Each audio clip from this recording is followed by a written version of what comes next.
My name is Gloria Whitman. I was never the favorite. That honor belonged to my younger sister Sabrina. From the time we were kids, she was the light in the room, smiling loud, the type of child neighbors remembered. Our mother, Karen Whitman, adored her. "She's just like me," she'd say, with a hand on Sabrina's shoulder, as if the rest of us weren't in the room. And maybe in her mind we weren't. I was quiet. I read books. I learned how to sew before I could ride a bike. Too serious, my mother used to say, not unkindly, but not kindly either. She said it with a sigh, like I was a disappointment she'd accepted long ago. When friends came over, it was always Sabrina she showed off. I remember once when I was about 10, Karen was hosting a brunch for her bridge group. I was dressed neatly and had helped prepare the fruit tray.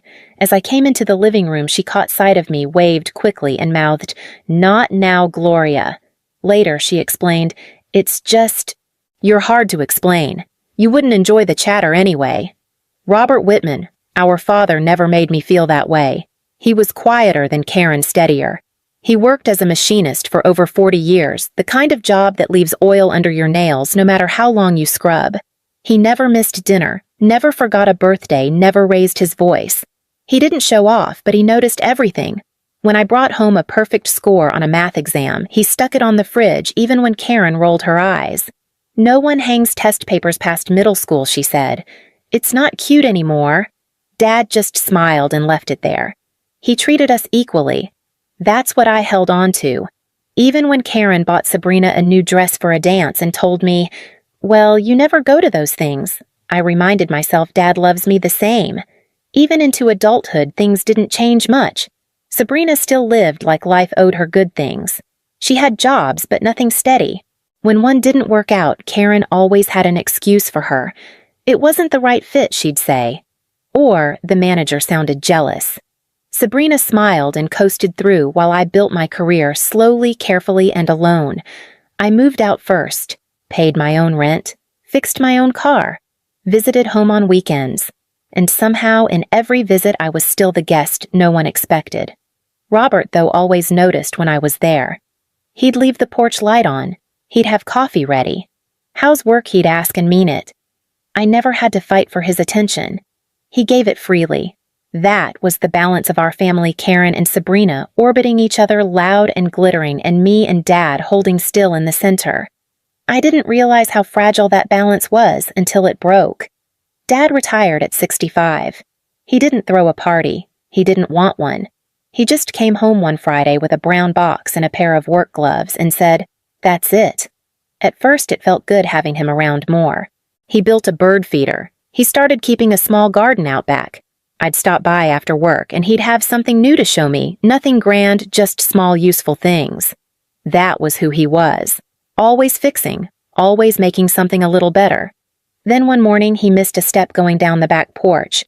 It was just 4 inches. He caught the edge of it with his heel and went down hard. Broke his hip. The surgery was quick, the recovery slow. Too slow. He tried. But even with therapy, he couldn't move like before. He lost muscle, lost energy. Within months, he was mostly using a walker, then a wheelchair. He hated being still. Karen hated it more. "He just sits," she muttered once, not realizing I was in the room. "All day.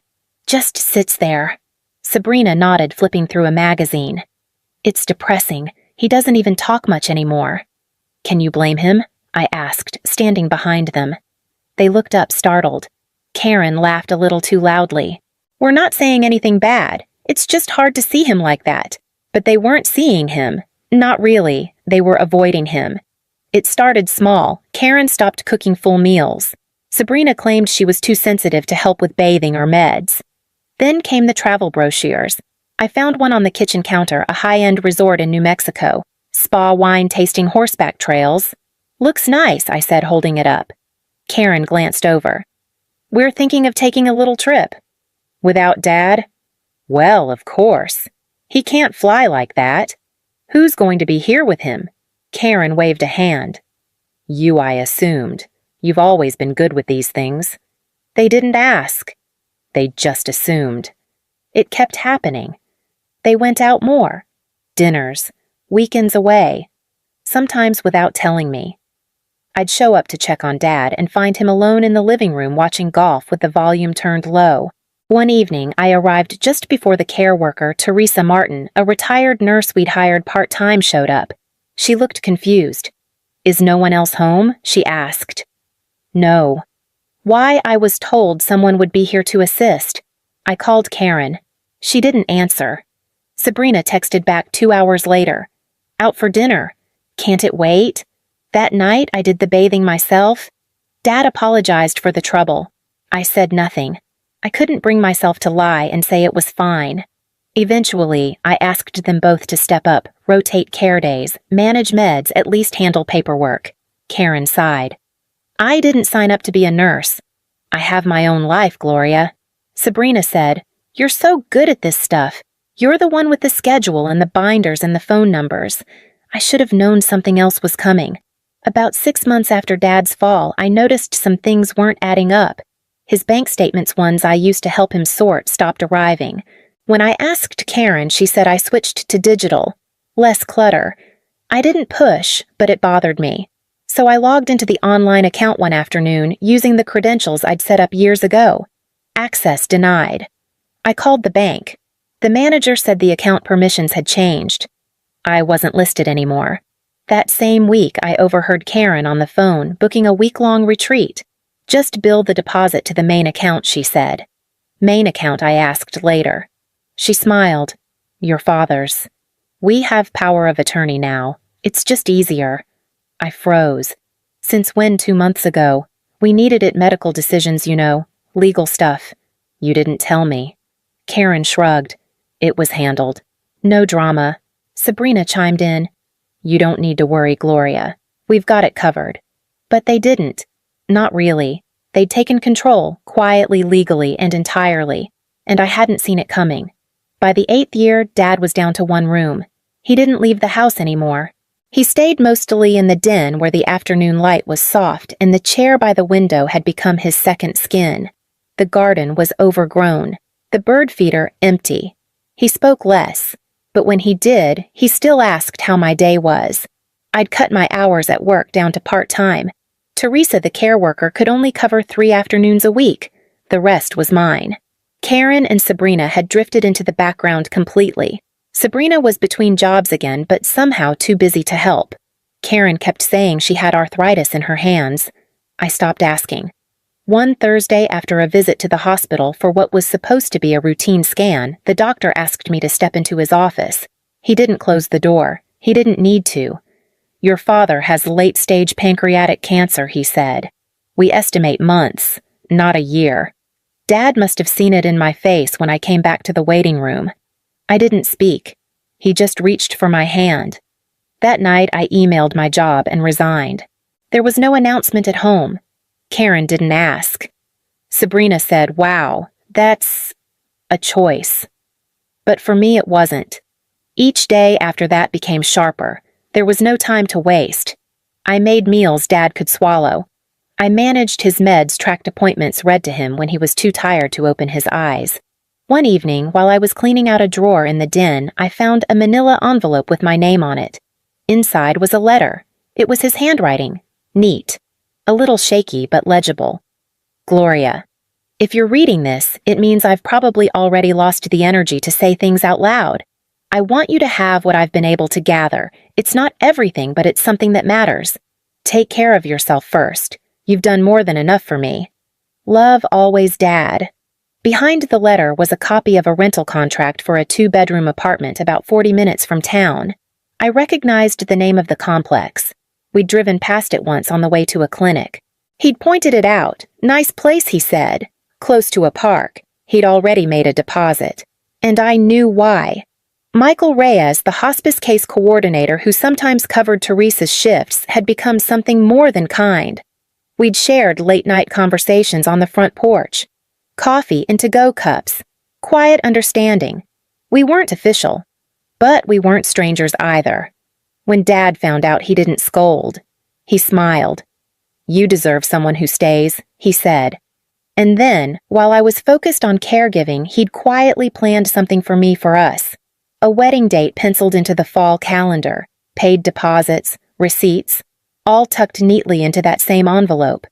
He never told Karen, never told Sabrina, just me. The day before he lost the ability to speak, he whispered, "Start your life. Don't wait for permission." I held his hand and nodded.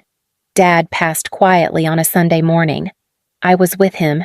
I'd just finished changing the sheets when I noticed his breathing had slowed. I sat beside him, held his hand, and waited. He didn't open his eyes again.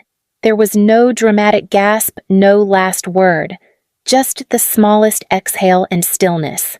I called the hospice line. I called Teresa. Then I sat on the edge of the bed for a long while, not crying, not moving, just holding space. Karen and Sabrina didn't answer right away. Karen finally picked up on the third call. "We're out shopping," she said. "You'll have to handle things." And I did. I made the calls, arranged transport, filed the death certificate, booked the church, picked the flowers.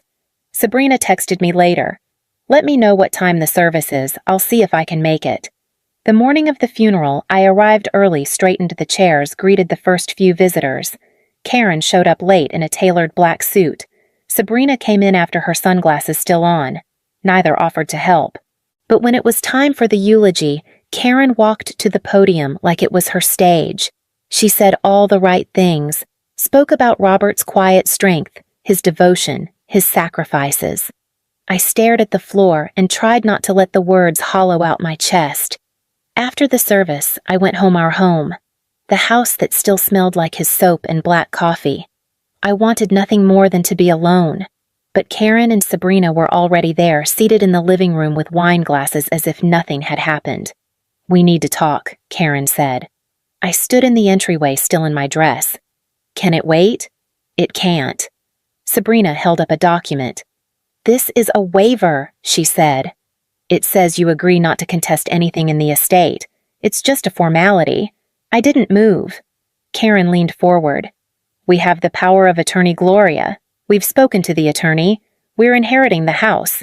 And what's left in the accounts? It's already being processed." I looked at the paper, then at them. "Dad just died," I said. "And we're not trying to be cold," Karen replied. "But these things move quickly. Best to get ahead of it." Sabrina added, "You don't even live here anymore. You're getting married, right? You have your own place." I hadn't told them that. I didn't reply. Karen sighed. "Gloria, please don't make this difficult. We've been through enough." I wanted to argue. I wanted to shout. But instead, I picked up a pen from the coffee table and signed the form. "No one said thank you." Karen stood. "You'll need to be out in 10 days. We've already contacted a realtor." I nodded once. Sabrina poured another glass of wine. That night, I packed in silence. I took only what I needed. Clothes, Dad's framed photo, a stack of his notebooks, and the envelope he left me. No one came to the door when I left. 3 days after I left the house, my phone rang. I almost didn't answer. The number was familiar home. The home that wasn't mine anymore. I picked up. Karen's voice was sharp. "Where is it?" I said nothing. "The money," she snapped. "From your father's account." "It's gone." "Everything." "What did you do?" I closed my eyes. "You told me never to contact you," I said calmly. "This isn't about that. This is an emergency. That account had thousands." "Where is it you had power of attorney?" I reminded her. "You and Sabrina." "I wasn't allowed near it." "You left the passbook in the desk," she said. "But the money is missing. I never touched it." There was silence. Then Sabrina's voice in the background. "Ask her again. Ask her where she hid it." Karen came back on. "Gloria, this is serious. We made plans. I put down deposits. Sabrina quit her job. We counted on that money. You never checked the balance before Dad passed. Why would we? He barely spent. He just sat in that room. I waited a beat. Then you didn't know I said. There wasn't much left. Impossible. No, not impossible. I told her about the apartment, the venue, the deposits, the letter. "Michael." Sabrina grabbed the phone. "You're lying. I'm not. You took more than we ever got. Dad made that choice. You weren't there. He knew what he was doing." Sabrina's voice broke. So that's it. That's the inheritance. A wedding and some rent money, I suppose it was? Did he think that made us even? I didn't answer. Karen got back on the line. Her voice was quieter now. We have nothing left, Gloria. I already paid for the cruise, and the house needs work we can't afford. There's nothing coming in. We need help, just until things settle. You told me I said that I'd never be part of the family again, that I should leave and never come back. That was before. No, that was exactly who you are. She didn't reply. I ended the call and blocked the number. I didn't hear from them again, not directly. But word has a way of traveling. The cruise couldn't be refunded. Karen had paid in full, convinced she'd be replenished by the estate. Sabrina had already posted about it online photos of suitcases, captions with palm trees. They canceled, but the money was gone. They tried to hold on to the house, but the pipes were old, the roof needed patching, and no one wanted to invest in a property with 2 names on the deed and no savings to fix it. They sold. Not at market price. It was fast and quiet and lower than what Karen had expected. After fees and moving costs, there wasn't much left. They moved into a condo on the other side of town. Smaller. No yard, no porch light. Sabrina went back to work. Temp jobs. She tried borrowing from friends, but people had grown tired, especially after she'd told them she'd be well off soon. Whatever relationship she'd been chasing fell apart. Men stopped calling. Karen tried to return to her part-time gig at the consignment store. They'd already filled the position, and at her age, jobs don't come easily. I never responded. I didn't need to. Their story was unfolding with or without me. The only thing I allowed myself to think was this. It was never about revenge. It was just about walking away finally without guilt. We got married in early fall. It was quiet, just a few close friends, no fanfare. The venue was the one Dad had circled in the brochure, tucked behind a grove of oaks with a porch that caught the evening light. Michael stood beside me, steady as ever. I wore a simple dress, no veil. There were no empty chairs, but I felt him there. We framed the letter and hung it by the front door of our new apartment. The ink had faded just slightly at the edges, but the words still held, "Take care of yourself first. You've done more than enough for me." Sometimes when I leave for work or come home late, I pause in front of it, just for a second. He didn't leave me a fortune. He left me peace. And I think maybe that was the point all along. Some people inherit houses. Others inherit silence. I used to think the quiet ones, those who stayed behind, who did the work no one thanked them for, had no story worth telling. But maybe that's never been true. Maybe you were the one who packed up your father's things alone. Maybe you were the one who paid the bills when no one else showed up. Maybe no one ever said thank you or you mattered. And still, you stayed. If you've been erased from your own family's story, this one was for you. You don't need to explain. You don't need to defend why you left or why you never went back. But if there's a word someone should have said to you, one word that still sits in your chest, just leave it here. We'll understand.